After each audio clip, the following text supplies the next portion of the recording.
Welcome to Thiru academy.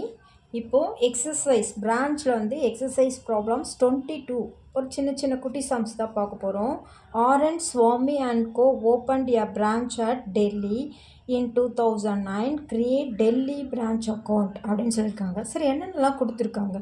Goods sent to branch 1,50,000, cash sent to branch for expenses 60,000, cash received from branch 2,40,000, stock 31st 12 அதாவது closing stock 23,000, petty cash in hand 31st December.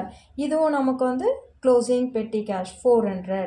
இதை வச்சுக்கிட்டு ரொம்ப ஈஸியாக நம்ம எப்படி பெரிய சம்மெல்லாம் எப்படி பார்த்தோம், சின்ன சம்மை எப்படி ஈஸியாக போஸ்ட் பண்ண போகிறோன்றத இப்போ நம்ம 22 சம்ஸ் 22வது கணக்கு பார்க்க போகிறோம். Delhi branch account.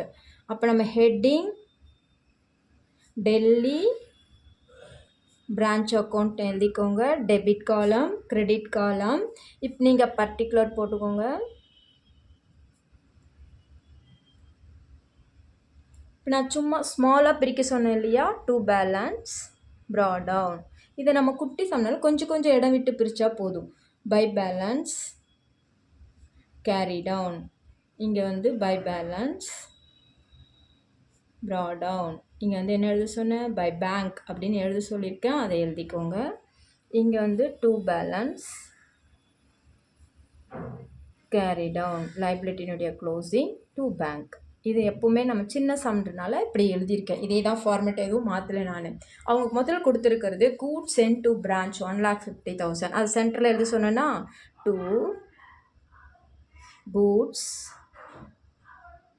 sent to branch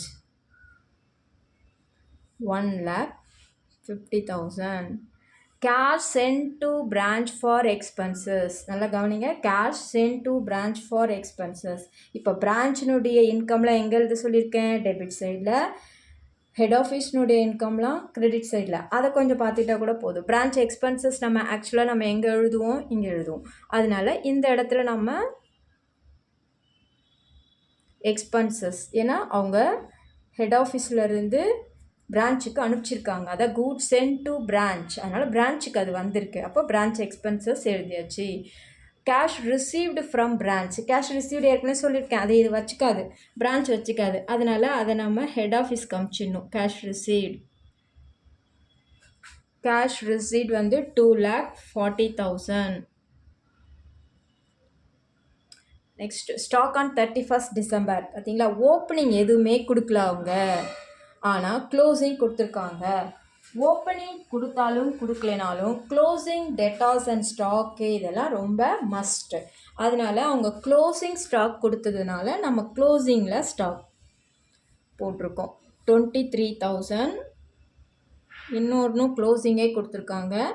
cash in hand, cash closing cash பெட்டி கேஷா, க்ளோசிங் பெட்டி கேஷ் வந்து 400.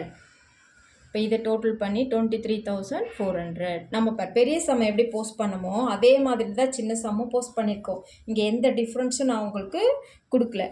அப்புறமா நம்ம அமௌண்ட்டை க்ளோஸ் பண்ணிக்கலாம். இதில் என்னென்ன கொடுத்துருக்காங்களோ அதை மட்டும் நீங்கள் போஸ்ட் பண்ணாலே போதுமானது. 2,63,400. கிரெடிட் சைடில் வந்து 2,63,400. அதையே நீங்கள் இங்கே எழுதிக்கோங்க. இதுலேருந்து மைனஸ் பண்ணிங்கன்னா டு ப்ராஃபிட். டெல்லி பிரான்ச் வந்து எவ்வளோ ப்ராஃபிட் மேக் பண்ணியிருக்காங்கன்னா 53,400. தேங்க்யூ ஃபார் வாட்சிங்.